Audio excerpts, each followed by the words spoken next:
Então, iniciando a segunda parte da aula de hoje sobre tipos abstratos de dados, acabei de mostrar para vocês o nosso exemplo de TAD de fração e passei o exercício, né, de fazer um TAD ponto, que calcula a distância e a soma entre pontos. Então, isso aqui é um exemplo, né, do que seria um ponto, né, para quem não está lembrado. Temos num ponto o x e o y, os atributos, então, são x e y de um ponto, né, no plano cartesiano, por exemplo. E temos alguns métodos como distância, né, que é calcular a distância, e soma, né, para calcular a soma. Então, esse slide ele já está disponível no Moodle. Esse vídeo também vai estar ao término da aula no Moodle. E nós temos aqui já os métodos, né, da distância e também soma. Então, já está nos slides o método principal, né? Principal, quero dizer, o método-chave que faz as operações chaves desse nosso TAD. Então, basta que vocês criem toda a estrutura, né, e executem esses métodos, implementem eles. Isso aqui vai fazer parte, né, tanto das avaliações, como eu falo para vocês, né, a participação e entrega de exercícios vai ser contado depois na avaliação final, quanto para a presença de hoje. Né? Então, essa é a primeira parte do que nós temos que fazer hoje. Depois vocês vão ver, né, que vão ter mais algumas coisinhas, mas é basicamente evoluir esse código aqui, né, fazer mais alguns detalhes neles para valer a presença de hoje. E também, né, a avaliação. Bom, agora a segunda parte da aula de hoje é a parte de manipulação de arquivos. Essa aqui vai ser uma aula bastante prática. Então, para falar, né, sobre manipulação de arquivos, eu vou falar para vocês sobre algumas classes que tem, né, dar uma introduçãozinha aqui para que serve. Depois nós vamos pegar, então, e programar mesmo, né, fazer gravações de arquivos. E depois tem uma atividade que é basicamente vocês usar esse conhecimento de gravação e leitura de arquivos e também o nosso conhecimento, né, de TADs. A classe file é uma classe já que já veio no próprio JDK do Java, né? Então vocês não precisam importar nenhuma biblioteca externa, nem nada, já é um tipo de dado, né, que o tipo abstrato de dado que o próprio Java já contém, é o nosso file. Ele representa um arquivo ou diretório no sistema operacional, né? Então, como ele representa, né, ele aponta para um possível local, né, onde tem um arquivo. Não necessariamente ele vai existir, né? Então, posso ter um file, né, apontando, por exemplo, para um arquivo inexistente.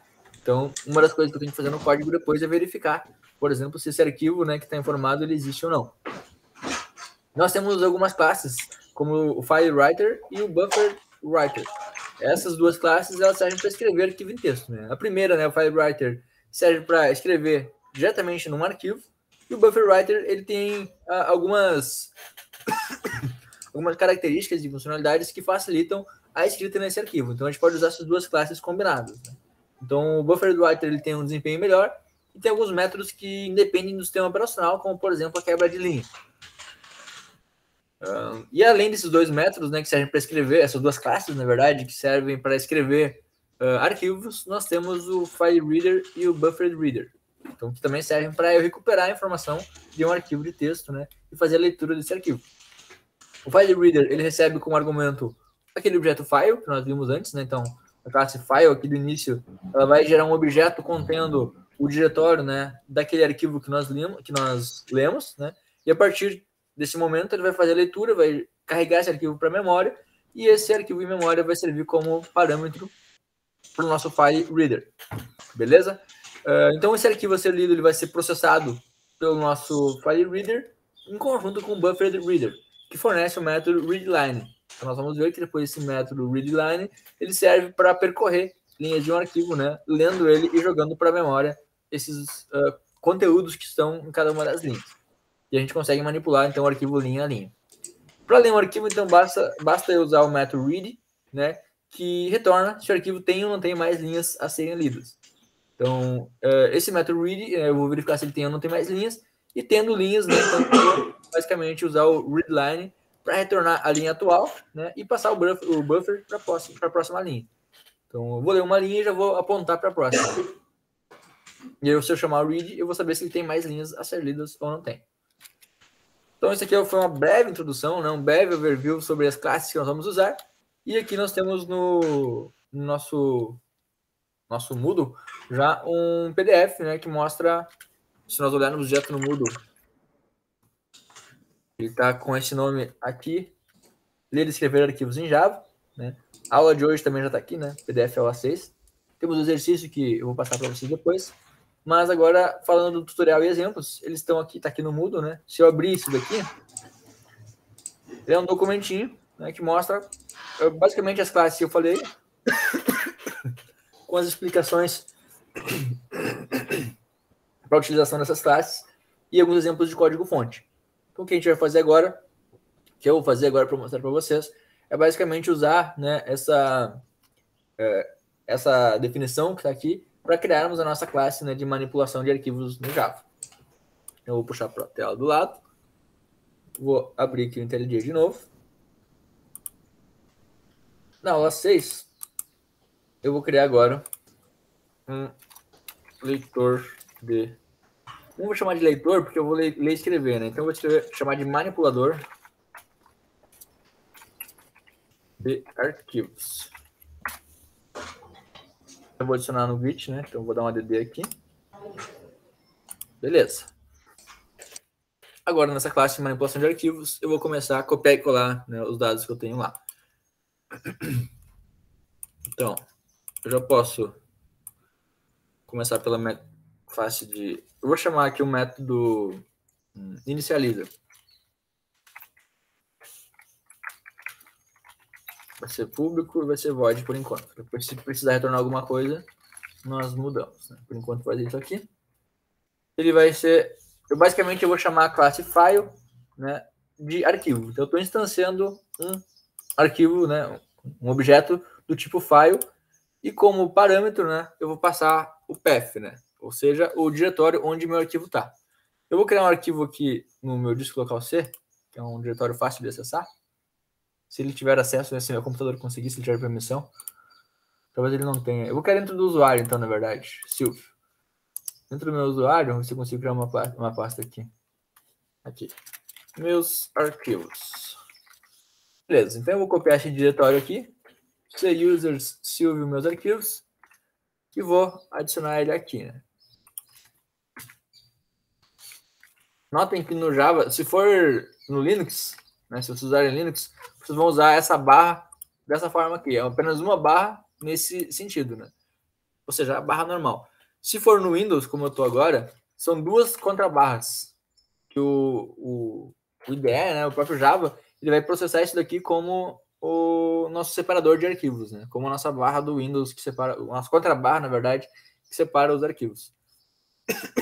Isso porque se nós usarmos apenas um contrabarra, né, ele serve como escape, ele serve para ignorar o próximo caractere.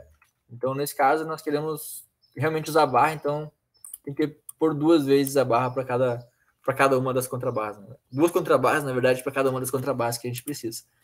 Então, aqui eu estou passando um diretório para um arquivo. Por enquanto, ele não existe, o nome do arquivo. Ele na classe file, vai ter que ver justamente o que eu falei agora, se ele existe. Né?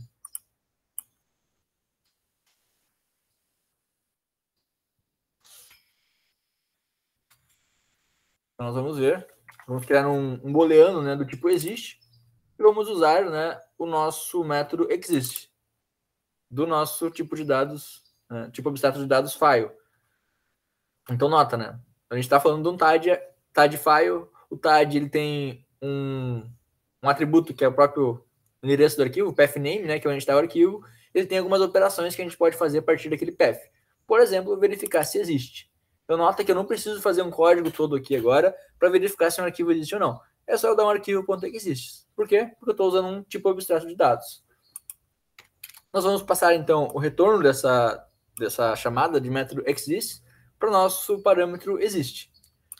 Beleza, então, uma vez que a gente já tem isso, nós podemos criar o arquivo se ele não existir. Né? Então, a gente vai fazer um if. Vamos usar o ponto de exclamação, que é a negação. Né? Então, exclamação existe, ou seja, se não existe, eu vou criar um arquivo vazio. Então, vou usar o arquivo. Dentro do nosso TAD arquivo, nós vamos ter o create new file, que é o método que a gente vai usar para criar um novo arquivo. Ah, apareceu um erro, né? Provavelmente deve ser um erro de tratamento de exceção, né? Como já mostrou aqui. Então, assim, IO exception serve para tratar, né, possíveis erros que acontecem quando eu vou tentar acessar, né, um dispositivo de IO, que é input output, né? Entrada e saída. sempre que eu vou trabalhar com entradas e saídas na minha linguagem de programação Java, é importante que eu manuseie, né, que eu trate a minha exceção IOException. Por que isso, né? Para evitar que meu programa simplesmente trave, né, caso aconteça alguma inconsistência. Então, para não acontecer isso, eu dou um Alt Enter, né? Ou simplesmente eu vou nessa luzinha vermelha aqui, nessa lâmpada vermelha, exclamação, e eu tenho duas opções, né? Depois, na disciplina de PO, nós vamos entender, né, por que tem essas duas opções. Mas, assim, um resumão é que se nós adicionarmos, se eu clicar na primeira, Add Exception to Method Signature, ele adicionou aqui em cima um throw para o IOException. Throws é tipo jogar, né, em inglês. Então, eu estou jogando essa exceção para ser tratada por quem chamar esse método, inicializa.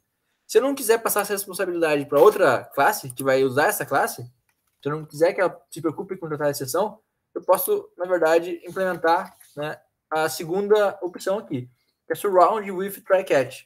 Ou seja, circunde isso, né, com try-catch. Se eu clicar aqui, eu já vou ter uma estrutura pronta, né, com try, que é basicamente o que tratar uma exceção significa, né?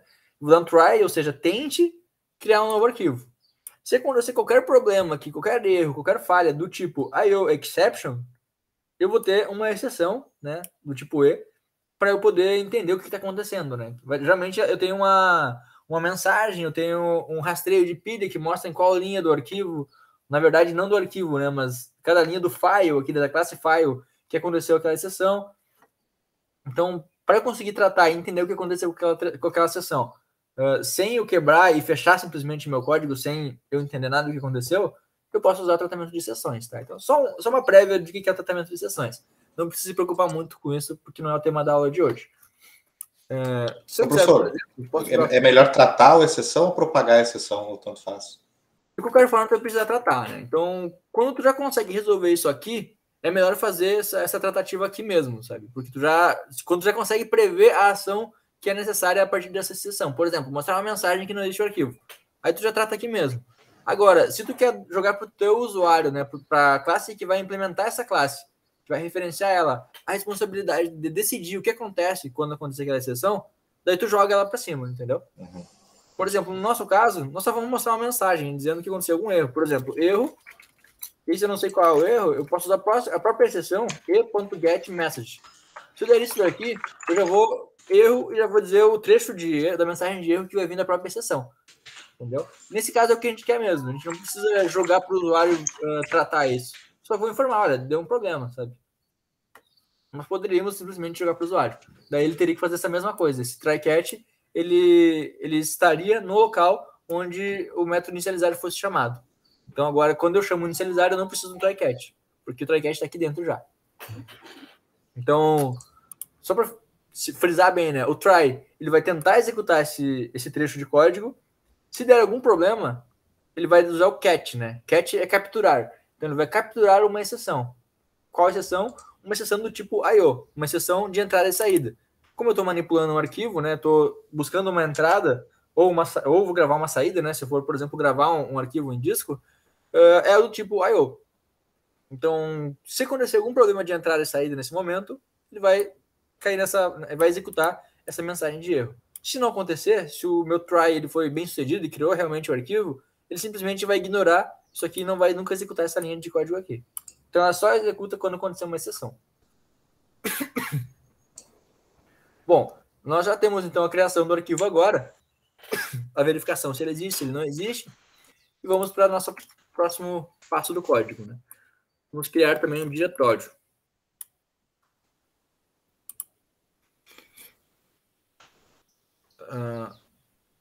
Dentro do nosso arquivo, se ele não existir, vamos criar também o nosso diretório.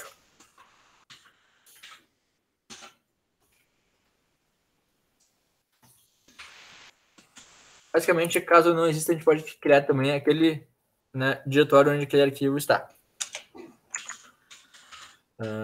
Além disso, nós podemos listar também, né, no caso não vai ser necessário agora, mas nós poderíamos também listar, né, no caso do diretório, vou colocar só para vocês verem como é o código, podemos listar todos os arquivos dentro do diretório, tá? Eu posso dar um file E aí tem um array, né? Um vetor de arquivos. E para dentro dessa variável arquivos, que é um vetor de arquivos, eu posso ter um arquivo.listFiles. Então eu vou chamar esse método de listFiles, ele vai simplesmente carregar todos os arquivos que tem naquele diretório para minha memória, tá?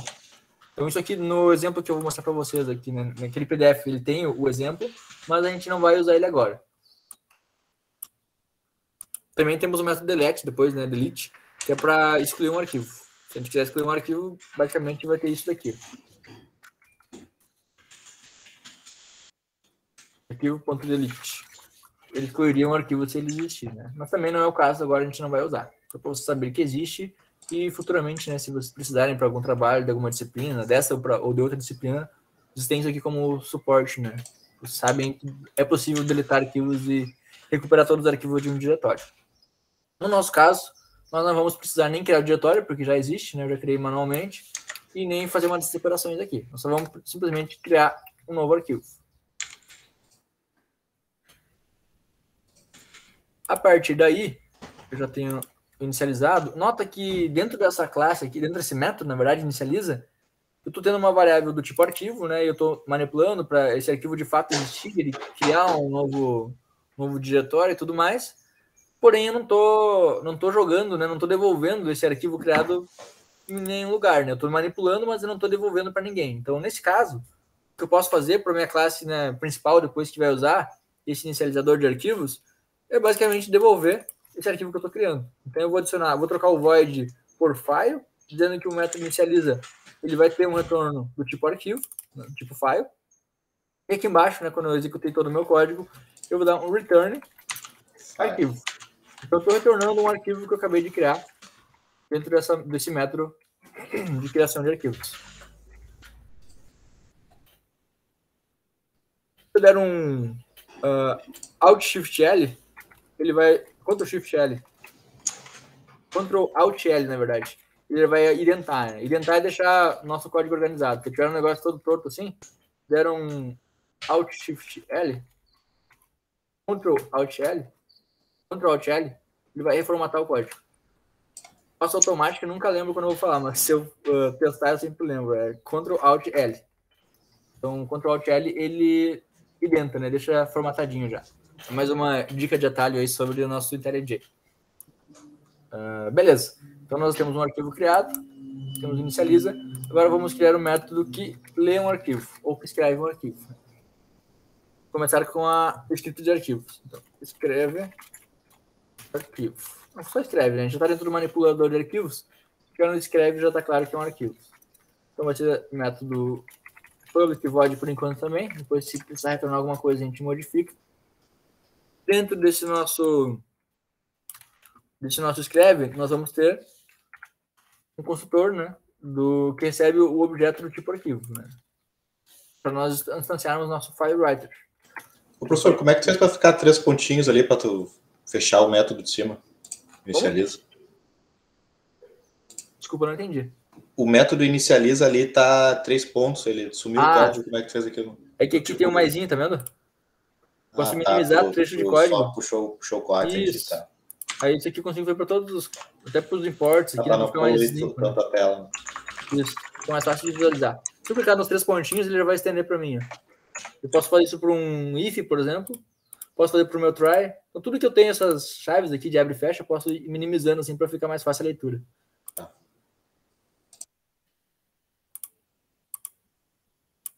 Tá, então agora vamos trabalhar no nosso escreve, né? Notem que o nosso escreve, como eu falei antes, ele usa o nosso file, né? Então é importante que ele receba como parâmetro aqui um arquivo do tipo file. Se chama arquivo. Novamente, ele está reclamando de uma exceção, né? Se eu adicionar o try-catch, eu vou ver que tem... Quando eu vou fazer a escrita no arquivo, ele também pode ter o mesmo tipo de exceção. Então, essa aqui não é uma exceção que está sendo jogada lá no inicializa, e sim uma exceção, né, que pode acontecer quando eu vou escrever num arquivo. Pode ser que aquele arquivo não exista mais, pode ser que seja corrompido, pode ser que seja bloqueado por leitura, enfim. Se for tentar escrever num arquivo e ele deu algum problema, ele vai disparar uma exceção. Então, é a mesma lógica, né? Não vou explicar de novo, porque é a mesma coisa que aconteceu antes. Eu vou criar meu objeto do FileWriter, mas se alguma coisa acontecer quando eu criar esse objeto, né, eu vou disparar essa exceção. Se não, simplesmente eu criei.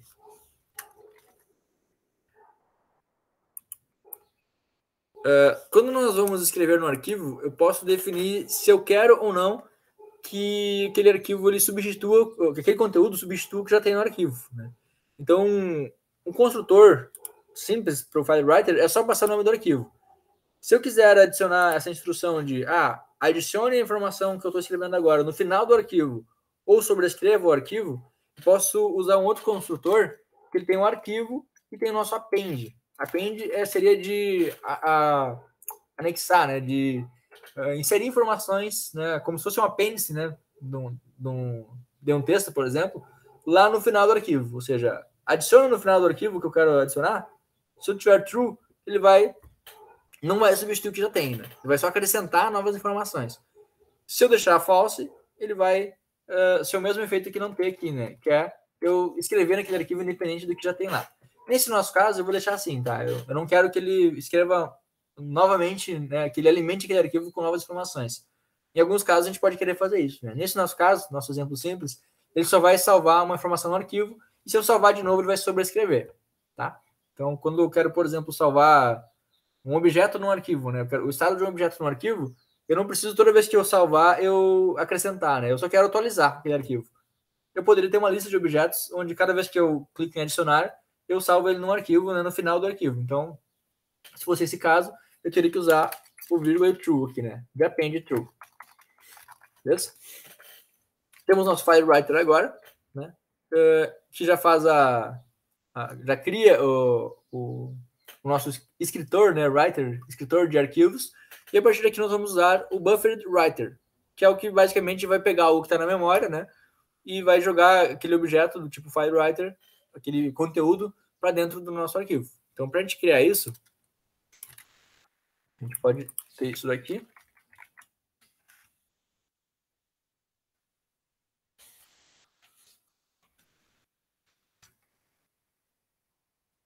BW para Buffered Writer, é só dar um Alt Enter, que ele já vai importar automaticamente para mim.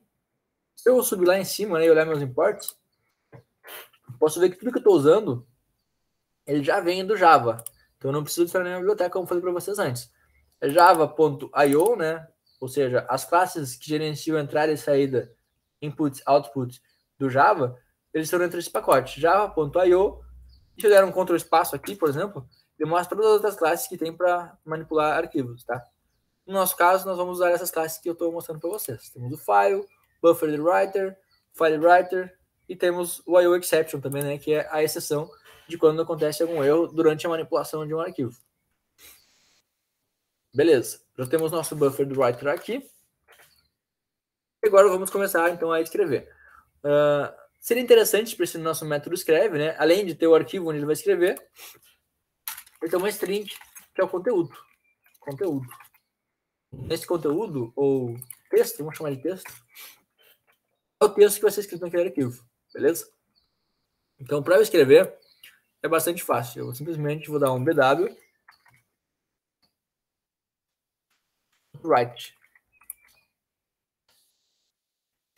Mais uma vez, né? Olha como é bom usar tipo abstrato de dados. Então, nosso tipo abstrato de dados file, ele faz tudo isso, né, pra gente. Inclusive, já fazer a própria escrita. O que teria um código enorme por trás, né, para fazer.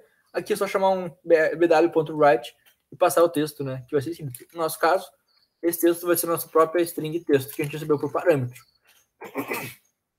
Com isso, nós já temos a nossa escrita em arquivo. Se nós quisermos adicionar uma quebra de linha, né, um enter no nosso arquivo, é só nós adicionarmos um bw.newline. Se der, por exemplo, um bw ponto e dar um alt espaço, né, ou simplesmente olhar o que tem aqui, eu posso ver que tem outras operações que eu consigo fazer, né, a partir de um buffered writer. As operações são escrever um inteiro, escrever uma string e adicionar o tamanho, né, daquela string que eu vou escrever. Então, eu posso passar uma string grande e salvar um pedaço dela no arquivo. Poderia fazer aqui, por exemplo.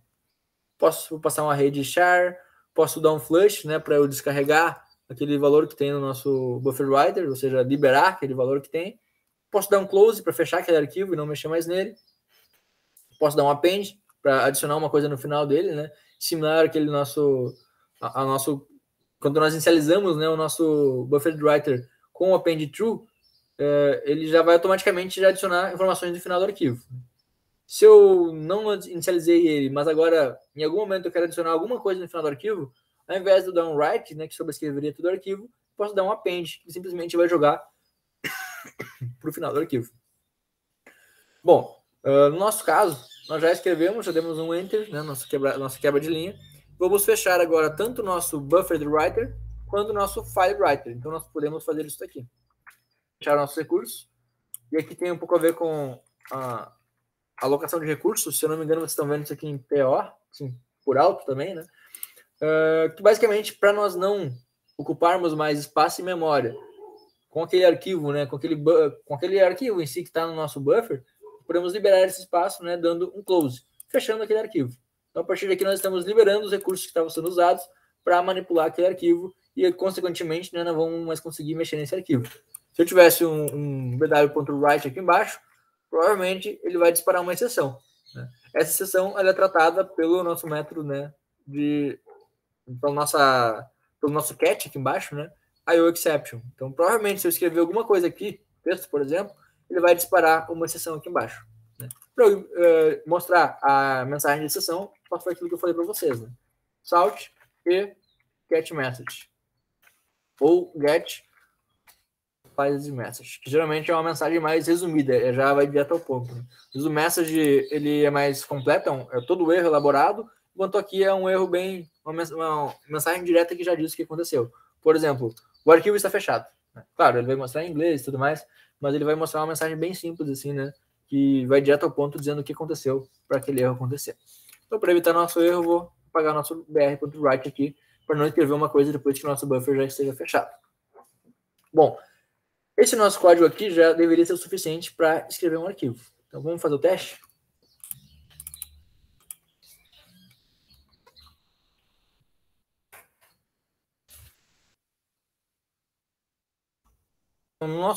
Nossa mesma classe principal que nós tínhamos antes, eu vou agora adicionar, vou salvar no arquivo, na verdade, duas coordenadas.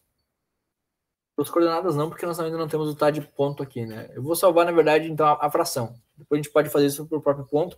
Na verdade, é o que vocês vão fazer como exercício, né? Mas, por enquanto, eu vou fazer então para a própria fração aqui.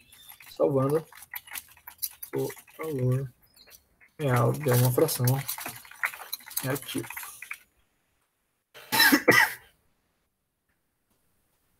Ou melhor, salvando... pode ser assim mesmo, salvando o valor real. Então, se nós dermos esse f3.getValor real aqui, nós já tínhamos antes, podemos criar um file f igual... Melhor, podemos dar um manipulador de arquivos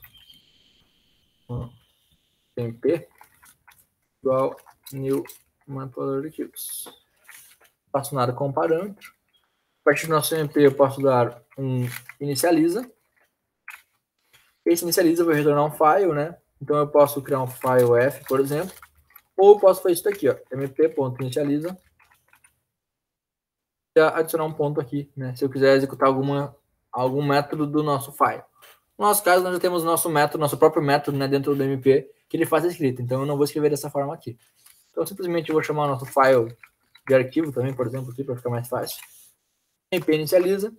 E a partir daí nós vamos também chamar o nosso mp.escreve. Quando nós vamos escrever, nós vamos informar qual é o nosso arquivo que nós estamos escrevendo e qual é o texto. Então, como texto, né, eu vou passar o nosso valor real da nossa fração. Então, por exemplo, string.valueOf, e lembrando, né, esse string.valueOf ele serve para converter para uma string, né, porque um texto é nada mais nada menos que uma string. Então, esse valor que antes era um double, né, o valor real era um double, eu estou convertendo ele para um tipo string. Converter ele para uma string e passo essa conversão, né, como argumento para o nosso método escreve. Para ficar mais simples, posso fazer isso aqui também. String conteúdo, ou texto também, como a gente chamou antes, né? Texto igual isso aqui, né? Só para ficar passo a passo e ninguém se confundir. E aqui nós vamos escrever, então, passando o nosso arquivo e o nosso texto, né? Que basicamente é o valor real do F3, que deve ser esse valor aqui, 3.42, para esse arquivo.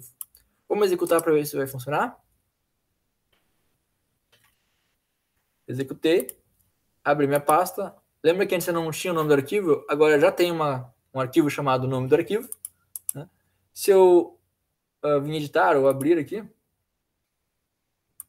tem aqui meu arquivo, né, com o valor escrito nele. Basicamente o resultado daquela fração, agora ele está aqui. Então, isso aqui é o código necessário para escrever num arquivo. Agora, com isso aqui vocês podem, enfim, né, escrever todo o estado de um programa, né, através de objetos e seus valores dentro de um arquivo. Depois você vai precisar ler esse arquivo. E essa leitura é o que a gente vai fazer agora na sequência da aula. Beleza, então já temos nosso método que escreve em arquivos. Vamos ter agora o nosso método que lê arquivos. Para isso, né, nós vamos usar, como eu falei antes, a nossa classe, nossas classes, né, que na verdade não são nossas, são do próprio Java, FileReader e BufferedReader.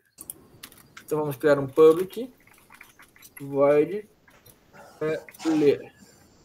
Ô, professor, não tem como tu voltar um minuto e terminar aquele código anterior ali? Claro. Ou tu vai deixar esse código disponível depois pra gente olhar, não, né? Vou deixar disponível, mas vocês podem também me interromper. Pode falar qual foi a dúvida que ficou. Não, anterior eu tava tentando digitar o código. Não escreve? Tá. Não, esse aí na classe principal ali. Ah, no principal? Não, beleza.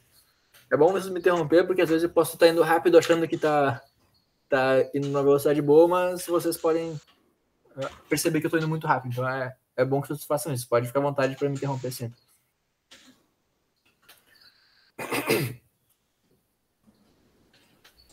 Então, só para recapitular aqui, né, comentar esse código aqui, nós tínhamos antes já nosso f3.get valor real, que na primeira parte dessa aula nós já tínhamos computado o valor real que aquela fração representa, né, que é a divisão do numerador pelo denominador. E a partir de agora nós estamos usando a nossa classe chamada manipulador de arquivos, que nós instanciamos através do objeto MP, né? Então o MP é nosso manipulador de arquivos. E a partir do nosso MP, né, nosso tipo abstrato de dados, nosso TIDE, manipulador de arquivos, nós podemos inicializar, né, que, como nós vimos, basicamente esse método inicializa, ele vai localizar um arquivo em disco, né, já deixar ele em memória, né, para o valor daquele arquivo, né, já vai deixar em buffer para que a gente consiga escrever nele. E o nosso escreve aqui embaixo vai de fato escrever. Funcionou, professor, pode passar ali, consegui criar o arquivo. Show de bola. Bom, então agora o que a gente vai fazer é ler de volta aquele conteúdo, né, através do nosso método leia. Por enquanto é um método void, depois a gente pode retornar uma string, por exemplo, mas por enquanto vamos deixar assim mesmo. Ok. O método leia, ele não vai receber por enquanto nada. Na verdade, leia, a gente já sabe que ele vai precisar de um arquivo, então já vamos adicionar logo de cara aqui um file, com um parâmetro. Se precisar de mais alguma coisa, depois nós passamos. Ok, então leia. O que tem que ter no nosso método leia? Primeiramente, vamos ter que criar nosso FileReader. O construtor do FileReader ele vai receber o nosso próprio arquivo, né? Então vamos chamar de arquivo também para manter o padrão de antes. Vou dar um Alt Insert para importar a classe. Ele vai adicionar um import automaticamente. Já conseguimos chutar, né, que esse erro que está acontecendo agora deve ser um erro de exceção do tipo IO. Se eu colocar o mouse em cima, ele me fala IO exception. Posso vir aqui no add método do add exception to método signature, né, que é o que eu falei antes, que ele vai jogar para cima, né? Mas não é o que a gente quer fazer, na verdade a gente quer já resolver isso aqui mesmo, mostrar uma mensagem por aqui mesmo. E vamos usar o surround with try catch. Também sobre aquela pergunta de antes, assim, né? É melhor eu informar, jogar para cima, né? Isso ou tratar agora. Quando a gente tem um sistema completo, né? Que ele já está organizado em camadas, isso aqui é uma coisa importante agora que eu vou falar para vocês, que geralmente iniciantes cometem esse erro. Essa coisa que eu estou adicionando, por exemplo, de jogar mensagem já na leitura do arquivo, geralmente não é o mais correto a se fazer quando nós temos um programa modular que está dividido em camadas, né? Isso porque, geralmente, nós temos uma camada que é a camada que interage com o usuário e temos outras camadas, né, que são as camadas mais baixo nível, que executam as funções ou que acessam operações externas, por exemplo. Então, notem que a leitura de arquivo, né, eu estou interagindo com uma entidade externa, estou interagindo com o meu I/O, minha entrada e saída do computador, né? Estou lendo um arquivo de um local. Geralmente quem faz isso, essa responsabilidade, não é a mesma responsabilidade de quem está mostrando uma coisa para o usuário na tela final, né, na tela do usuário. Então, se nós tivéssemos uma camada chamada View, por exemplo, que é a camada onde nós temos toda a lógica de janelas, botões e tratar tudo o que acontece na interface gráfica do usuário, essa camada não é correto, essa camada fazer o acesso a arquivos. Ela vai ter que chamar um método de outra camada, e essa camada sim, né, vai ser a camada de acesso a arquivos, por exemplo. Então, pensando nisso, né, nós poderíamos simplesmente jogar essa seção acima para que a classe, né, para a classe que está na camada de apresentação, de visualização, que mostra a informação para o usuário, essa sim consiga tratar, né, e exibir a mensagem adequada. Nesse caso aqui, eu falei para a gente adicionar nessa por aqui mesmo, resolver por aqui mesmo, pelo simples fato de que nós não temos essa organização em camadas, né? E nós já não vamos fazer nenhuma verificação para mostrar alguma mensagem elaborada para o usuário, né? É um código bastante simples, então nós queremos simplesmente dar uma mensagem em linha de comando mesmo, dizendo aqui se deu certo ou não, né? Mas assim, a boa prática mesmo, quando for fazer um programa completo, né, para de fato construir um programa em camadas, modular e tudo mais, deixar que a interface, né, a classe de interface do usuário, ela sim exiba mensagens, né, e faça tratativas como essa. Tá? Só para adicionar agora, eu achei importante falar isso. Mas seguindo o nosso código, né, como eu falei, é um código simples e a gente vai manter por aqui mesmo, né, nosso e.getMessage. Então, na nossa linha de comando não vai ter tanta diferença, né, porque nós já vamos ver na própria linha de comando que aconteceu, né, determinado erro. Mas não esqueçam que é importante isso, né? Um programa completo, digamos assim, um software de verdade. Bom, criamos nosso file reader, agora nós precisamos, né, do nosso buffered reader, que serve para receber o objeto, né, do tipo file reader. Então, se eu adicionar aqui embaixo, aquele nosso file reader que foi instanciado ali em cima, como FR, vai ser passado como parâmetro, né, no construtor do buffered reader. Agora nós temos um buffered reader, e similar ao nosso buffered writer, né, que escrevia em arquivos, agora vamos conseguir ler o conteúdo de arquivos. Como eu falei para vocês no início da aula, nós temos que primeiro ver se existem mais linhas a ser lidas no arquivo, e a partir daí nós executarmos o comando de ler linhas, né? Então, para verificar se existem mais linhas no arquivos, nós podemos inclusive usar a nossa estrutura, né, while, que nós vimos nas primeiras aulas, acho que na aula anterior ou na primeira aula. Então, enquanto, né, while houver uma nova linha, br.read, br é de buffer reader, né, e read é de ler, né, então enquanto existir uma próxima, na verdade read é de pronto, né, quando existir uma próxima linha, o que a gente vai fazer é jogar para uma string o conteúdo da próxima linha. Então a gente vai criar uma string chamada linha e vamos chamar o nosso br.readline, ou seja, ler a próxima linha para a gente fazer algo com ela depois. Por enquanto, só estamos gravando ela numa variável.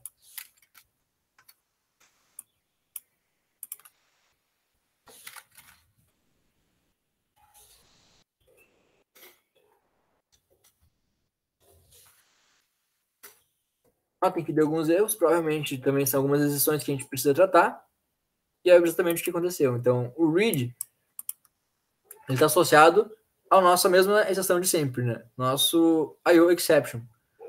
Aqui embaixo, né, nós tratamos uma exceção do tipo file not found exception, que é arquivo não encontrado, né? Então, quando acontece uma exceção do tipo arquivo não encontrado, né, ele vai disparar essa exceção aqui. Então, lembrando, tudo isso que a gente está fazendo aqui dentro de um try, de um bloco, a gente chama isso de bloco try. Então, ele vai tentar executar essa sequência de comandos. Se em algum momento quebrar algo aqui dentro, ele vai verificar se o que quebrou foi, por exemplo, porque não encontrou o arquivo, ele vai mostrar a mensagem de arquivo não encontrado, ou se ele aconteceu uma mensagem, alguma exceção do tipo IO, né, de entrada e saída. Então, eu posso simplesmente adicionar um add cat clause, né, que ele vai adicionar um novo cat aqui para o meu tratamento de exceções. Então, o bloco try, ele tenta executar esse conjunto de instruções, e quando ele não consegue, ele vai verificar se alguém está prevendo, se alguém está tratando aquela exceção. Então, nós temos nossos cats, que eles capturam exceções. Então, ok, aconteceu uma exceção. para a gente tratar ela de maneira correta, a gente precisa de ter o cat, né, preparado para lidar com aquela anomalia, com aquela exceção. Então, por exemplo, nosso cat file not found exception, ele vai executar um conjunto de instruções específico para quando não existir aquele arquivo. Então, no nosso caso, ele simplesmente vai imprimir a mensagem, né? Mas ele poderia ter toda uma lógica aqui que só vai ser executada quando não existir o arquivo. Assim como eu posso ter toda uma lógica aqui embaixo que só vai ser executada quando acontecer algum tipo de exceção relacionada ao acesso, né, de entrada ou saída de arquivos. Beleza? Então, notem que o nosso try é um só, podemos ter vários cats. Cada cat pode capturar sua própria exceção. Existe também uma possibilidade, que é eu adicionar um cat genérico aqui embaixo. É um cat chamado exception, que ele vai pegar qualquer exceção que não foi pega até então. Então, se eu quiser, mesmo que eu não estou prevendo qual é o tipo de exceção que vai acontecer, e eu quero que ele seja preparado para não se fechar o programa, né, que ele simplesmente mostre a mensagem de erro ao invés de fechar todo o programa, eu posso adicionar um cat exception e.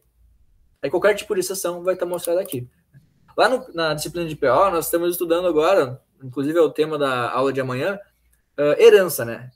Questão de herdar comportamentos de uma classe para outra. Então, nós vamos ver que o nosso exception, ela é uma classe, né, de exceções, que ela é uma classe, também é uma classe mãe, né? Então, o IOException, por exemplo, ele tem uma extends, né? Ele estende, ele herda informações da nossa exception. Se eu colocar o mouse em cima aqui, eu consigo ver aqui na nossa própria descrição dessa classe que ele tem embaixo do nome dela, né? Não vou pôr o mouse em cima porque senão vai sair essa mensagem, eu acho, ou fica... ficou. Vou ter aqui o extend exception. Então, se eu der um Ctrl, por exemplo, também e clicar em IOException, eu vejo que ele está estendendo uma exceção. Extend exception. Amanhã, né, para quem faz PO, né, quem não faz também pode depois procurar o vídeo, vai estar disponível para vocês no mesmo canal que eu disponibilizo esses aqui. Vocês vão conseguir ver que ele está herdando esse comportamento de exceção, né? Então, ele sempre vai tentar encontrar a exceção que mais se encaixa, né? O file not found exception, IOException. E se ele não encontrar nenhuma exceção que especializa exatamente aquele erro, ele vai cair na exceção genérica, né? Que é o nosso exception, que mostra qualquer tipo de mensagem de erro. Então, é por isso que todos os tipos de exceções eles vão ter sempre esse método getMessage, né? Porque é o método que vem já da classe mãe, que é a classe exceção. Mas é assunto para amanhã, só para vocês saberem, né, que a gente consegue tratar vários níveis de exceção, né? O foco dessa aula aqui agora é exatamente o que faz essa linha aqui, né, que é basicamente ler um arquivo, né? Então, nós podemos também, similar ao que a gente fez, o que eu falei antes, né, que a gente pode ter um retorno para retornar, por exemplo, uma linha, ou a gente pode, por exemplo, ter um vetor que joga todas as linhas para um vetor e depois retorna o vetor completo de linhas. Nós podemos ter algo mais simples também, que não é o mais correto para um grande programa também, que é simplesmente imprimir, né, essa linha. Então, se nós tivermos um system.out.println linha aqui, nós vamos simplesmente imprimir o conteúdo que está sendo lido, né, para essa linha aqui. Depois que a gente faz isso, precisamos ter nosso br.close e fr.close, né, que é da mesma forma que a gente fez quando a gente escreveu, vamos fazer aqui também, né, para a gente liberar nossos recursos após a nossa leitura. Então, acabou o while, né, o laço enquanto ele acabou, a gente já sabe, então, que não tem mais linhas a ser lidas. Já podemos liberar os recursos, então, fechando nosso buffer writer e nosso file writer. Então, vou dar um close em cada um deles. Beleza? Vamos executar, então, esse código na classe principal. Opa. Escrevemos, agora vamos dar um mp.eia arquivo. Vai ler aquele arquivo escrito. Vamos executar isso daqui. Olha só, aqui, né, nessa linha de cima estava o código que já tinha antes, então eu vou comentar para não ficar confuso. Esse outro system.out aqui em cima. Vou adicionar aqui leu. Para vocês saberem que realmente isso aqui é o que está vindo do nosso método de leitura. Não posso adicionar leu aqui, né, porque é o nome do arquivo. Então, notem que aqui eu estou na minha classe principal e eu queria manipular a forma que ele vai imprimir. Eu não consigo, justamente porque eu fiz aquilo que eu falei para vocês que não é o mais correto quando a gente vai fazer um programa completo. Ou seja, eu não estou imprimindo na classe principal, que é aquela que realmente é a interface com o usuário. Eu estou imprimindo lá na classe que manipula arquivos, né? Então, como eu falei, não façam isso quando for fazer um programa completo, né? Ao invés disso, salva em um vetor cada linha e retorna um vetor de linhas, né, para ser tratado pela nossa classe principal. Como aqui é um exemplo simples apenas da leitura e escritura de arquivos, eu vou fazer essa parte aqui não é melhor, né? Vou deixar o código de imprimir direto aqui dentro do nosso while, né, do nosso laço que está lendo o arquivo. Deixa eu executar de novo. Conseguimos ver então o resultado, né, da nossa leitura de arquivo direto aqui, né, no local onde nós temos onde nós percorremos as linhas do arquivo. Então, se eu vim no meu arquivo, por exemplo, forma manual, editar esse arquivo, na linha de baixo escrever Silvio, salvei, e eu só vou comentar agora na classe principal aqui o nosso escreve, né, para ele não sobrescrever aquele conteúdo, executar isso aqui de novo. Vamos ver que ele tem o leu e aquele valor, né, que ele tinha salvado antes. Temos o leu Silvio. Né? Vou fazer um teste com append.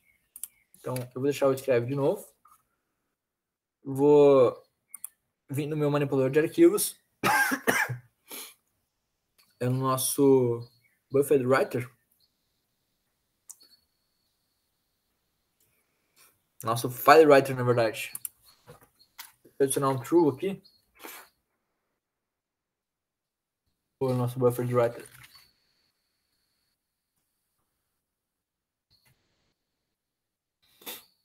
É no File Writer, não é? Deixa eu verificar aqui no nossa cola. File Writer, arquivo, true. Aqui é File Reader, estou confundindo. Nosso método de escrever, na verdade, né? Aqui. Append true. Se deixar o método dessa forma, o esperado, né, é que ele não apague o que tem no arquivo. Então, o esperado agora é que ele tenha uma linha com o valor que já tinha antes, uma outra linha com o valor Silvio e uma terceira linha com esse valor aqui, né? Que eu estou novamente na nossa classe principal escrevendo de novo, né, o resultado daquela fração, né, em real. Então, vou executar para ver se acontece isso mesmo. Como eu não dei o new line, ele só deu um append, então ele só adicionou, né, no final do meu arquivo. Até foi um exemplo interessante, olha só. Como eu adicionei na mão, né, o Silvio e não dei um enter, ele simplesmente concatenou na mesma linha. Ó. Então ficou na mesma linha Silvio e o valor que ele gravou agora. Porém, né, quando nós temos nosso file writer aqui, nós temos um BW new line, né? Então antes de fechar, ele está quebrando a linha. Vamos testar de novo, simplesmente executando esse código, para ver se ele vai quebrar a linha mesmo. Notem que agora ele tem a nossa primeira linha que já tinha antes, tem a segunda linha que ele concatenou, né, o valor que eu escrevi na mão com a saída da segunda execução, e na terceira linha ele realmente quebrou a linha, né, porque nós temos o nosso BW, né, ponto new line. Então, quebrou a linha, a nossa terceira execução salvou aqui, né, o valor, né, da nossa terceira vez que nós calculamos a divisão, né, daquela fração. Se eu executar de novo, ele vai repetir de novo a informação. Vendo? Se eu simplesmente mudar isso aqui para false ou excluir, né? O esperado é que ele sobrescreva todo esse arquivo com o valor que ele vai escrever agora, né? Então, se eu olhar aqui, ele leu simplesmente uma única vez, né? Então, ele realmente sobrescreveu todo o arquivo. Então, vimos que nosso append realmente está funcionando. Se nós quisermos parametrizar esse append, nós podemos escrever um novo parâmetro chamado booleano. No nosso método escreve, né? Nós podemos ter um booleano chamado substituir ou sobrescrever. Então, sobrescrever. E aí nós podemos simplesmente dizer que se o método sobrescrever estiver verdadeiro, nós queremos que o append fique false, né? Então, ao invés de a gente simplesmente passar o sobrescrever para cá, nós vamos passar uma exclamação sobrescrever. Essa exclamação, como eu falei para vocês antes, ela inverte, né, a lógica do booleano. Então, se o sobrescrever está true, está verdadeiro, o nosso append ele tem que ser falso. Então, sobrescreva, não append, não adicione no final. Se vier como falso, vai ficar verdadeiro. Não sobrescreva, então adicione no final. É por isso que tem essa exclamação. Tá? É a negação, né, o que inverte o valor desse booleano. Se está verdadeiro, ele se transforma em falso nesse momento. Se alguém ficar com alguma dúvida sobre isso, fica à vontade para me perguntar. O IntelliJ ele é tão inteligente, né, porque ele já vai dizer para a gente que tem um problema relacionado. Então ele sabe que alguém está usando esse código, escreve, e que vai quebrar se a gente executar esse código. Quer ver? Executei, né, deu pau, já escreveu, justamente porque ele estava reclamando, né? Um problema relacionado. Se eu clicar aqui, ele vai me dizer que o problema está na escrita de arquivo, né? Como eu tenho 3 parâmetros agora, na hora de escrever um arquivo eu posso dizer sobrescreve true, sobrescrever true ou sobrescrever false. Beleza? Se eu executar esse mesmo código aqui, né, e olhar a leitura dele, vão ter 2 registros. Por quê? Porque o primeiro dele apagou tudo que tinha e inseriu um registro, né, sem sobrescrevendo, então ele apagou tudo que tinha e substituiu por esse valor. E na segunda vez que eu escrevi, ele estava com false. Então ele escreveu novamente o valor, porém dessa vez sem sobrescrever. Beleza? Basicamente é isso, né, que nós temos de leitura e escrita de arquivos. Então eu vou colocar no GitHub esse código e vai ajudar vocês também a completar, né, os exercícios que nós temos para hoje.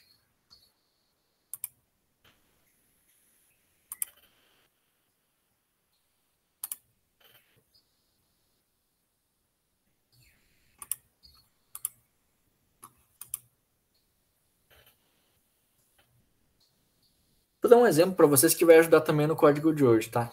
Então, eu vou comentar. Isso aqui foi para o GitHub já. Isso aqui vai ficar, por enquanto, só na aula. Depois eu vou jogar para o GitHub, só depois que vocês fizerem também. Só para quem está assistindo essa aula agora ter mais essa dica agora também, né? Então, beleza, a gente tem o nosso método que escreve, que lê.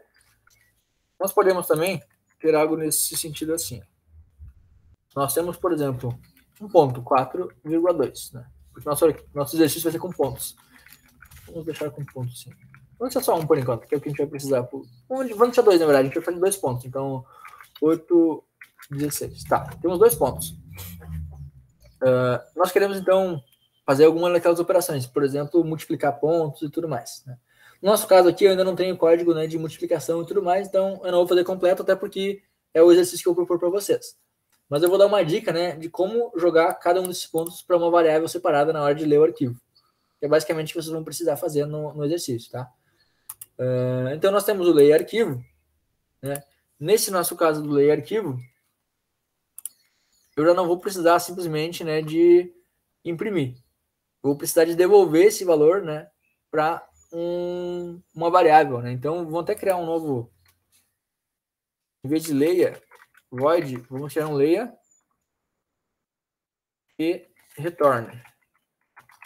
Nosso layer return, ele vai ter um retorno tipo vetor de inteiros, porque vamos até mudar, vamos pôr assim, layer pontos. Layer pontos, ele pode ter um vetor de inteiros ou ele já ter direto um ponto, né? Eu vou fazer o exemplo com fração, só para ficar mais fácil aqui, tá? Porque a gente já tem o método de fração. Mas vai ser a mesma lógica que vocês vão executar depois para ler pontos. Eu vou salvar ele em formato de ponto, tá? Então, eu vou somar o 4,2, por exemplo, como é um ponto que vocês vão ter depois. Mas, para aproveitar o código que eu já tenho, na hora de criar um objeto, né? Com esse ponto, eu vou criar uma fração, vai ficar 4/2, tá? Vocês simplesmente vão ter que depois modificar isso, né? Para ser um ponto ao invés de ser uma fração. Então, no meu retorno aqui, até vou mudar de ler a pontos para ler a fração. Então, aí vocês vão criar, na verdade, o ler a pontos. Ler a fração. Poderia ser um vetor de inteiros, como eu estou mostrando aqui.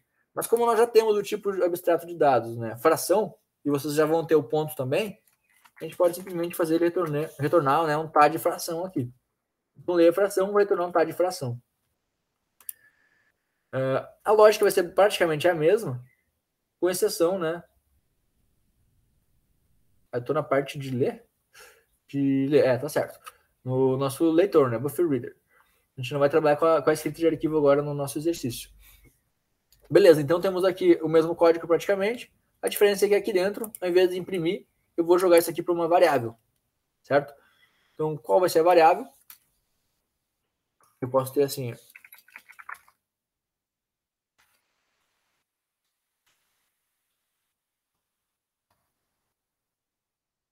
do valor.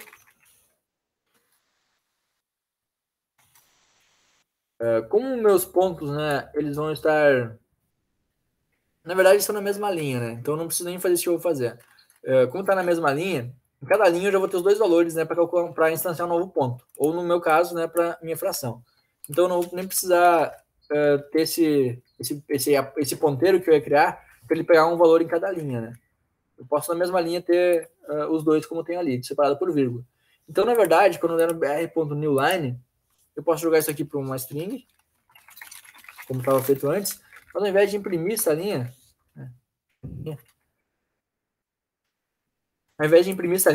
vamos transformar ela em uma fração. Tá de fração. E tá de fração igual a new tá de fração. Tá de fração, ele precisa de um numerador e denominador. Então, numerador e denominador são inteiros, né? Então, eu posso ter um int numerador e um int denominador. Essa é a minha linha, né? Eu já sei que a estrutura dela é ter um número, vírgula, outro.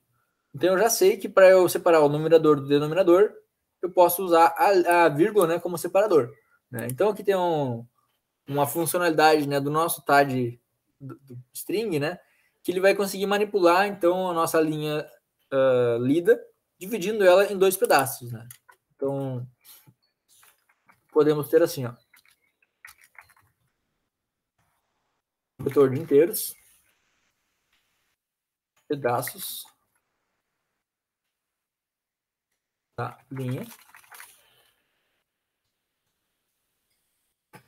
onde nós vamos, por enquanto, vamos achar um vetor de string, tá? Só para não precisar fazer conversão agora. Vou fazer bem passo a passo. Então, vai ser um vetor de string, na verdade. Ele vai quebrar aquela nossa linha em pedaços. Então, nossa linha, substring, vamos usar nossa vírgula. Não é substring, na verdade, é o nosso split. Confundiu o método. O substring, eu teria que passar o valor, né, da posição. Por exemplo, eu quero do valor 0 até 1, né? Então até poderia ser o substring. Eu falo que eu quero a primeira posição e a terceira, por exemplo. Né? Só que o problema de usar o substring é que se eu fosse referenciar diretamente a posição, por exemplo, a primeira, que é o 4, e a terceira, que é o 2, isso já não funcionaria na linha de baixo, né? Então a primeira é 8, a terceira é só 1. Né? Então, nesse caso, como nós não temos o índice exato de cada valor, eu não vou usar o substring. Eu vou usar o nosso split. Split, né, é dividir. Então, eu vou dividir por vírgulas. Então, quando eu tiver a vírgula, então, split, o nosso regex vai ser a vírgula. Quando eu tiver a vírgula, eu vou separar, vou quebrar em pedaços. Né? Então, se eu quebrar em pedaços uma string, eu vou ter um vetor, né, de strings. O que é um vetor? Né? É um conjunto de informações, né, uma depois da outra. Né? Como, por exemplo, nosso exemplo aqui, né, char data, tem um A, B e C, é um vetor de char, né, de caracteres. No nosso caso, se nós pegarmos uma linha e dividir ela em pedaços, nós temos um vetor de strings também.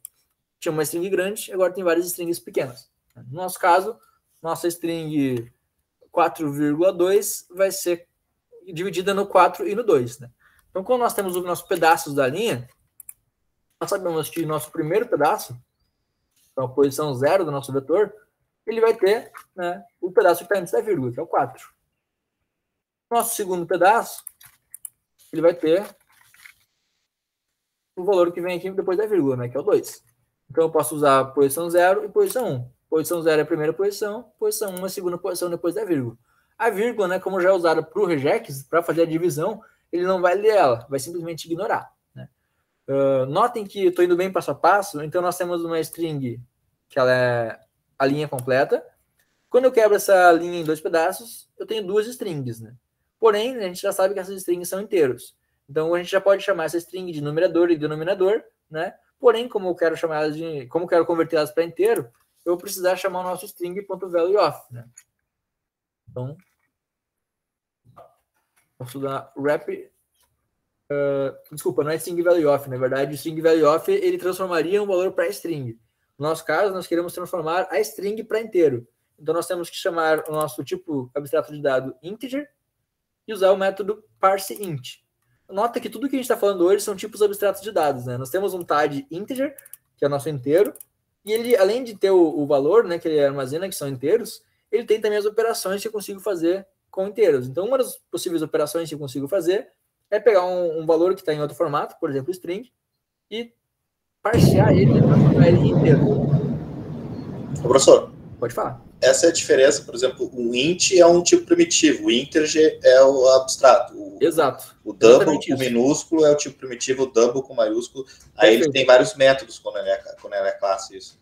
Entendi. Perfeito, exatamente isso aí. Essa é a diferença entre o nosso tipo primitivo para o nosso tipo abstrato de dados. Né? Nosso tipo primitivo, como por exemplo o numerador, se der um ponto aqui, ele não tem nenhum método, ele não tem operações. Só tem um tipo simples de dados. Né? Se nós tivermos, em vez de usar o int, usarmos o integer, ele tem operações que a gente consegue executar naquele dado, né, naquele numerador, por exemplo, que está armazenado.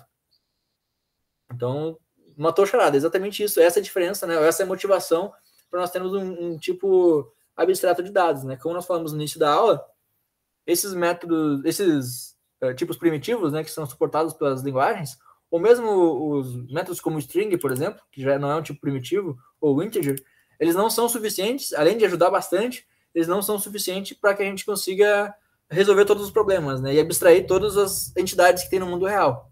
Então, ainda assim, nós precisamos criar novos TADs, como, por exemplo, né, o nosso TAD de fração. E como eu falei, um TAD usa outro TAD, né, e isso pode acontecer repetidamente. Quanto mais eu separar TADs, né, tipos abstratos de dados, com a sua característica, né, de valor, né, de dados, e suas características de comportamentos, né, as operações ou métodos sobre aqueles valores, quanto mais eu conseguir separar isso em TADs separados, né, que sejam realmente consistentes com um TAD do mundo real, né, uma entidade do mundo real, mais eficiente vai ser meu código, menos replicação de código eu vou ter, né? Mais reuso eu vou ter. Então, por exemplo, nós podíamos ter no nosso TAD de fração um método que convertesse, né, o valor para inteiro.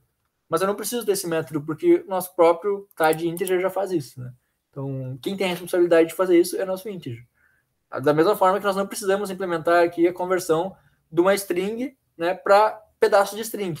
Imagina como seria trabalhoso. Teria que fazer um for, verificar, né, um laço, né, laço for, verificar onde está a vírgula, o que estava para antes da vírgula nós jogaríamos para uma posição, o que está depois jogaríamos para outra posição. Só que tudo isso se resolve com um simples split. Porque o nosso tipo abstrato de dados string já resolve isso para a gente. É uma operação que é feita sobre strings. Então não precisa de definir isso novamente. Nosso TAD string já define isso. Assim como o nosso TAD integer já define, né, nosso tipo de dados e as operações de dados sobre os inteiros. Então, da mesma forma que eu fiz aqui em cima, vou repetir aqui embaixo. Tendo o nosso denominador também, né, com a posição 1 da nossa string. Assim, quando nós criarmos o nosso TAD de fração, nós vamos ter, né, o numerador e o denominador dessa fração. Do jeito que está agora, né, nós estamos simplesmente dentro do nosso for, né, nosso while, na verdade, nosso laço while, estamos instanciando uma nova fração, né, mas ainda nós precisamos fazer alguma coisa. Né? Então, como eu falei antes, uma das possíveis coisas que nós poderíamos fazer era armazenar esse resultado, né, agora uma fração, dentro de um vetor. Outra coisa que a gente pode fazer é imprimir que, por exemplo, o resultado já deu uma operação em cima do TAD de fração. Né? Então, se der se der um TAD de fração, multiplica a fração, né, passando do F1, F2, eu precisaria de 2, né? Então já não daria para dar nesse exemplo direto.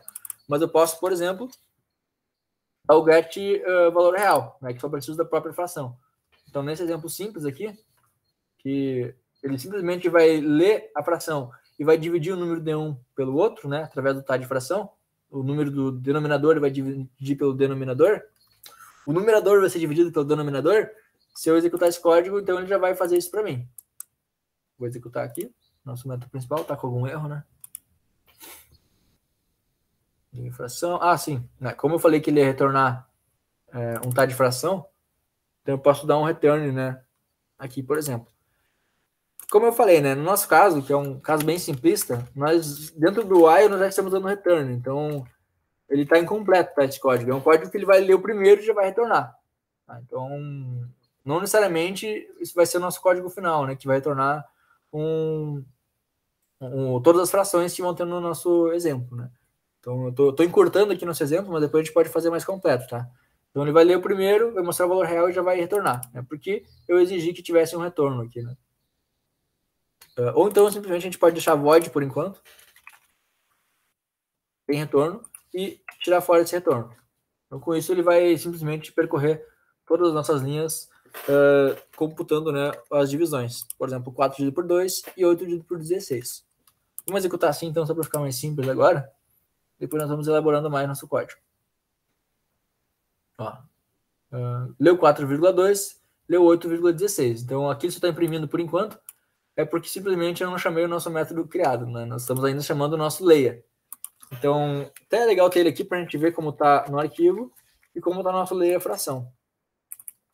Se nós chamarmos os dois métodos aqui,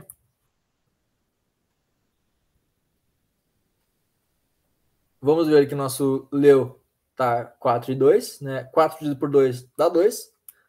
E nosso 8 e 16, né, deu 0,5, porque 8 dividido por 16, né, o valor dessa fração em decimal é 0,5. Então, é um pequeno exemplo assim para mostrar para vocês que a gente consegue ler e escrever arquivos, né, primeiramente, e nessa leitura e escrita de arquivos nós já podemos jogar esses valores, né, manipular esses valores da forma que nós bem entendermos para alimentar, por exemplo, TADs. Né? Então, uma manipulação de arquivo pode ser alimentar, né, definir os dados de um TAD e a partir daí chamar algumas operações sobre ele. Como eu falei para vocês, né, não é um exemplo completo, não é um programa completo aqui. O objetivo é só mostrar para vocês como fazer essas operações, né, principais. Né, tipo, como que a gente consegue ler o arquivo, como que a gente consegue acessar diferentes valores de um arquivo. Né? Então, por exemplo, se eu quiser, a partir disso aqui, né, nessa primeira linha, eu dizer qual é o numerador e qual é o denominador, qual é o numerador e o denominador, eu posso simplesmente dizer, por exemplo, né, numerador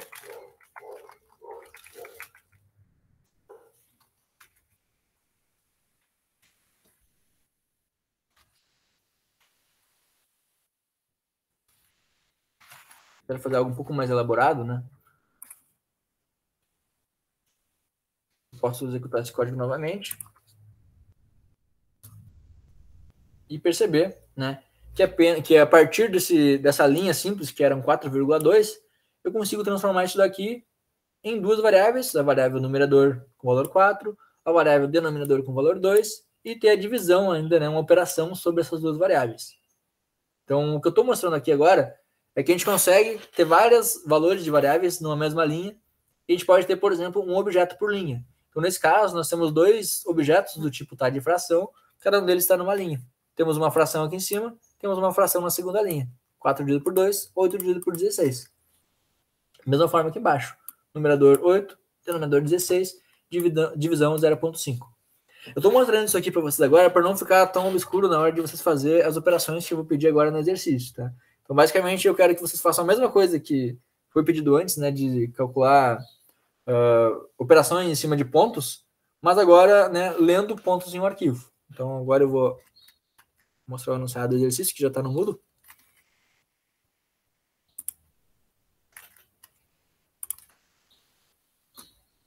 Então, nesse link aqui, né, já está o código-fonte completo, que mostra todas as operações, né, como eu mostrei para vocês antes, de leitura e escrita. Eu vou fazer commit também no pacote aula 6, daquele código que eu mostrei para vocês no GitHub. E também, né, vamos ter atividades depois que a gente fizer a correção do 2 e 4, que não vai entrar agora. Na verdade, eu já vou passar direto para o enunciado, que não está aqui, na verdade. Pensei que tinha posto no slide, mas na verdade o enunciado está direto no Moodle. Então vamos abrir direto no Moodle aqui mesmo. Tá, ele tá solto no Moodle, né? Esse link aqui leva diretamente pro nosso tutorialzinho, né? Que mostra o código que eu já vou comentar para vocês. Então, se nós acessarmos o nosso Moodle de dados e acessarmos a nossa aula de hoje, que é 25/10, aqui sim, né, nós temos o nosso exercício. Então, temos uma questão bem simples, né? Que quais são as duas partes constituintes que são necessárias para definir um TAD. Então, quem viu essa aula de hoje já deve ter essa resposta já na ponta da língua, é algo bastante simples. E com isso, né, vocês vão fazer então um TAD, né, um tipo abstrato de dado, que use, né, o ponto que vocês criaram. É por isso que eu falei que quem já estava fazendo na aula já vai economizar tempo, né, de trabalhar em casa, já vai conseguir usar o próprio TAD ponto e as suas operações, né, para conseguir resolver esse exercício. Quem não fez isso, quem está vendo a gravação agora, por exemplo, ou quem está participando e ainda assim não fez isso, vai ter que fazer, né, usando os códigos que tem nos slides, ou no GitHub também, para conseguir executar esse exercício, né? Então, conseguir ter o TAD ponto e a partir daí adicionar 2 novas operações, né? Que é a soma e subtração. Se quiser adicionar novos tipos de operações, fique à vontade, né, para treinar. Mas pelo menos 2, né, como soma e subtração de pontos, né? Então, estendendo, né, dando mais funcionalidades a esse nosso TAD ponto.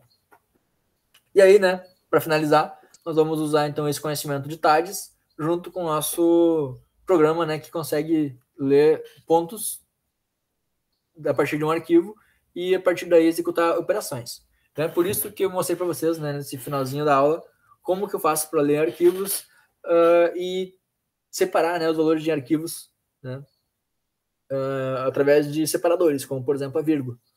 Então, até deixei nesse formato, né, em vez de deixar no formato de fração, né, que poderia também, deixei nesse formato de vírgula para ficar um pouco mais claro ainda.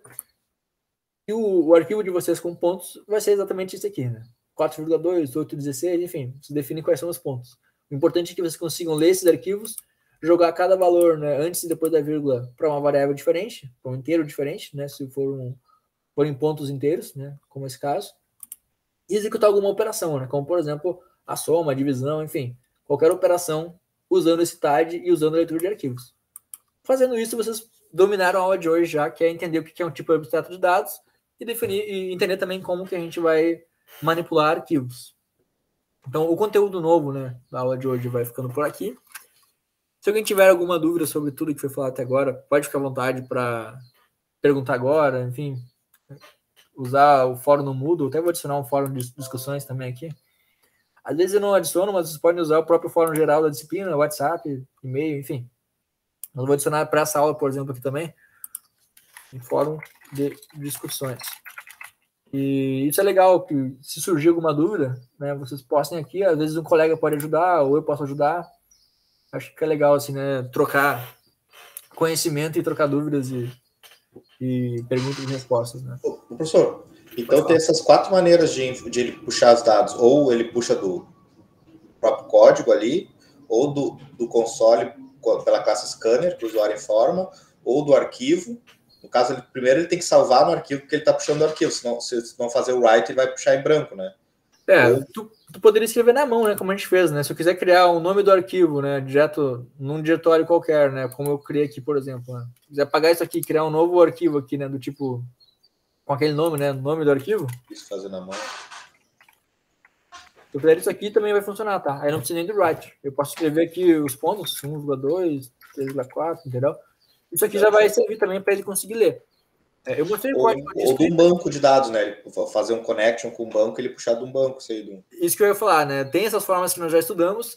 Tem a questão, né, de buscar de banco de dados local ou remoto. E tem também como tu buscar de web services, né? Que é tu basicamente chamar para uma URL, né?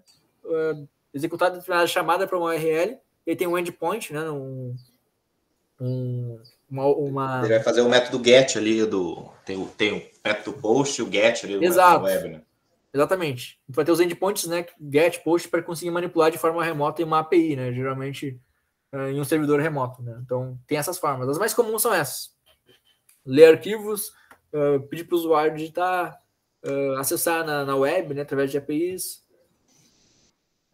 Então tem várias formas, né, de conseguir entradas externas, mas todas essas formas, né?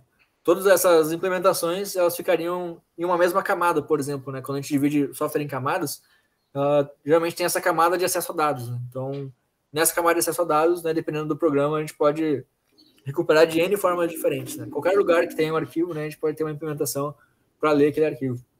A gente pode, às vezes, converter também de um formato diferente para outro formato. E, por exemplo, tem arquivos padronizados, como o JSON, né, que ele já tem toda uma estrutura, né? Vou mostrar para vocês só para aproveitar o assunto.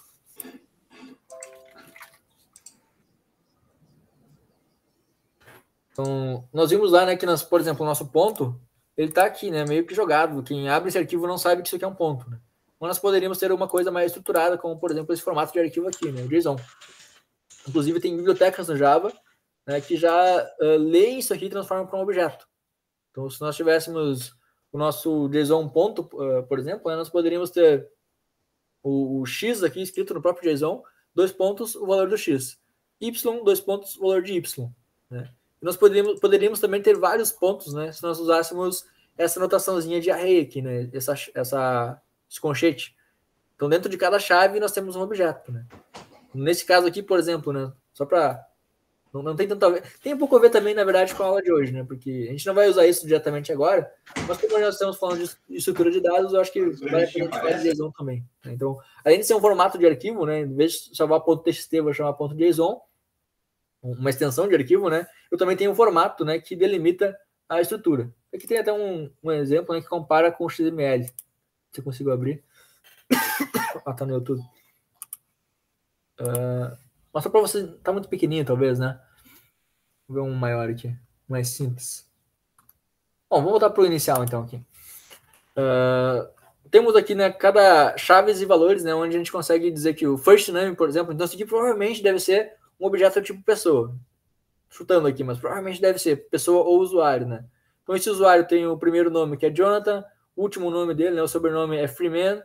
Ele já fez 4 logins, por isso que eu achei que é um usuário e não só uma pessoa, né? Então tem um contador de logins. Ele tem aqui um parâmetro isWriter, né? Se ele é escritor, tá true. Esse parâmetro pode, por exemplo, dar permissão para o usuário para escrever em alguma coisa, né? Num arquivo, por exemplo. E aqui tem uma lista de coisas, né? Um vetor de strings, né? Que diz coisas que ele trabalha com. Então, isso aqui é um exemplo legal para a gente ver que o nosso JSON ele tem dados, né? Como, por exemplo, o nome e tal.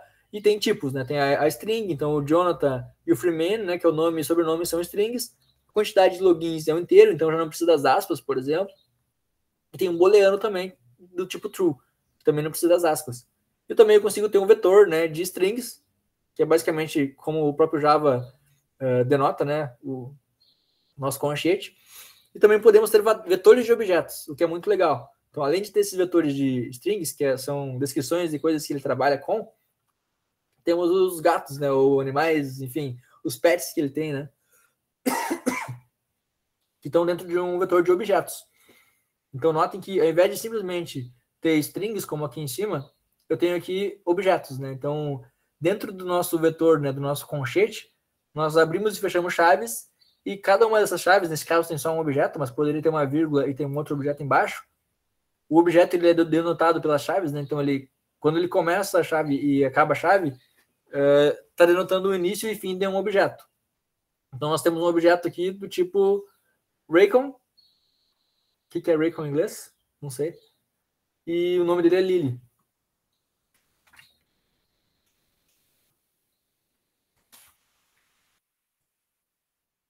Guaxinim. Então, ele tem um guaxinim chamado Lily. Então, eu poderia adicionar vários outros pets aqui, simplesmente botando uma vírgula e abrindo e fechando chaves, né? Então, foi legal essa pergunta, só para a gente finalizar a aula com esse extra aí, né? Não vai ser cobrado na disciplina isso, mas é bastante legal você saber, né? Que existem estruturas de dados já bastante assim, consolidadas para armazenar dados de forma interoperável. Então, qualquer sistema que leia esse arquivo, ele vai saber que se trata de um objeto desse tipo aqui, que tem esses atributos, e que esses atributos têm um objeto do tipo pet, e o pet também tem, pode ter vários pets, né? A gente tá vendo que é um vetor. Dá para entender várias coisas só olhando o formato de arquivo. Diferente de olhar o que a gente fez hoje, né? Que é simplesmente um arquivo com dados jogados, né?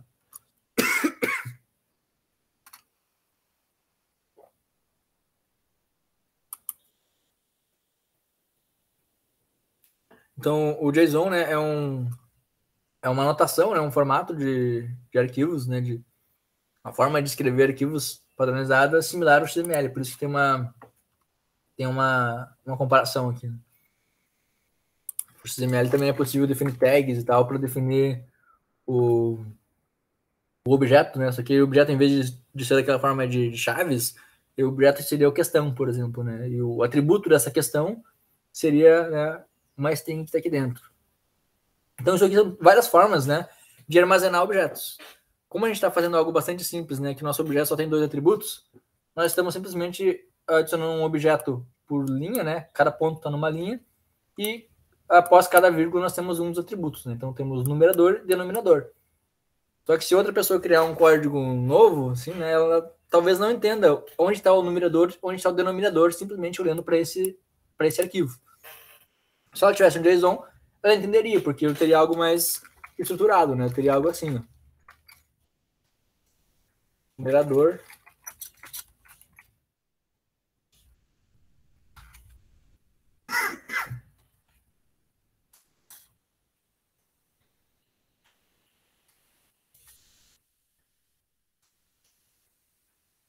Que já é um objeto, né? Do tipo ponto. Então, se nós fôssemos definir um objeto tipo ponto, poderia ser isso. Se nós queremos ter vários pontos, é só nos adicionar a informação, a anotação de array, e aí poderíamos ter uma vírgula aqui. Um outro ponto, né? Então, sempre tem vírgulas para separar até o final, né? No final não tem vírgula. É muito similar com a notação do Java, né? Porque o Java ele já é similar ao JavaScript, e essa linguagem aqui, né, é chamada justamente de notação JavaScript, né? Notação de objeto JavaScript, né? JavaScript Notation Object. Por isso o JSON. JavaScript Object Notation. Né? JSON. JavaScript, JS JavaScript, Object Notation. Bom, é isso. Finalizamos a aula por hoje. Só para vocês entenderem, então, que tem formas mais padronizadas de armazenar dados do que a gente está fazendo, mas para vocês entenderem como manipular arquivos, esse é um exemplo bastante simples e direto que já serve. Se alguém tiver alguma dúvida, tanto sobre os exercícios das aulas anteriores, quanto sobre a aula de hoje, a gente pode tirar essas dúvidas agora, né? Esse momento, esse final de aula, eu separei para isso, e caso não tenha, você pode usar esse tempo também para implementar os exercícios propostos para essa aula. Então, vocês podem ficar à vontade agora, quem quiser. Eu consegui um horário de tarde, que é quando chega mais alguns colegas, que daí fica mais tranquilo. Daí eu mando mensagem pro senhor, pode ser? Pode ser. Deixa eu só olhar aqui a agenda. Hoje eu tenho aula das 5 até as 6h30, né? Como eu tinha te falado. Pode ser quando puder. Tá. Se for de tarde, amanhã é um horário que eu posso. Só não posso às 15 horas amanhã, das 15 às 16. Geralmente dura uma hora a reunião que eu tenho. Tá, pode ser amanhã. Sem problema. Eu falo com o meu gestor, daí é mais tranquilo até. Tá. E que horário amanhã tu acha que tu consegue? Que horário fica bom pro senhor? Porque daí eu vou pedir uma folguinha assim de 1 hora. Deixa eu compartilhar minha agenda aqui. Olha só, eu só tenho uma reunião às 15, depois tem outra que é das 5 às 6. Então poderia ser às 16 ou antes das 15, ou depois das 18. Pode ser umas 2 da tarde? Pode ser. Tá, combinado. Vou adicionar atendimento aqui. Já mando depois o link, e aí, se tiver mais pessoas também que queiram aproveitar o atendimento, fique à vontade para participar. Eu vou mandar o link para vocês desse atendimento aqui, né? Eu te mando, daí tu conversa com os colegas também. Tu falou que talvez tenha outros colegas que também precisem, né? Sim. Tá, a gente pode combinar, então. Já vou deixar armazenado esse horário, então, para nós amanhã, 2 da tarde. Se alguém mais tiver dificuldade, aproveitem, né, para a gente usar esse horário aí. Por hoje é isso, então, pessoal. Se alguém tiver mais alguma dúvida, fica à vontade. Se não, fica à vontade também para seguir a vida. Fazer exercício. Tranquilo, até amanhã, então. Até amanhã de manhã, né, que tem aula. É verdade, tem aula amanhã de manhã. Professor, isso é um papel de parede ou tu mora num trailer? Papel de parede. Mas gostaria, é legal. Então tá, até semana que vem. Até, valeu.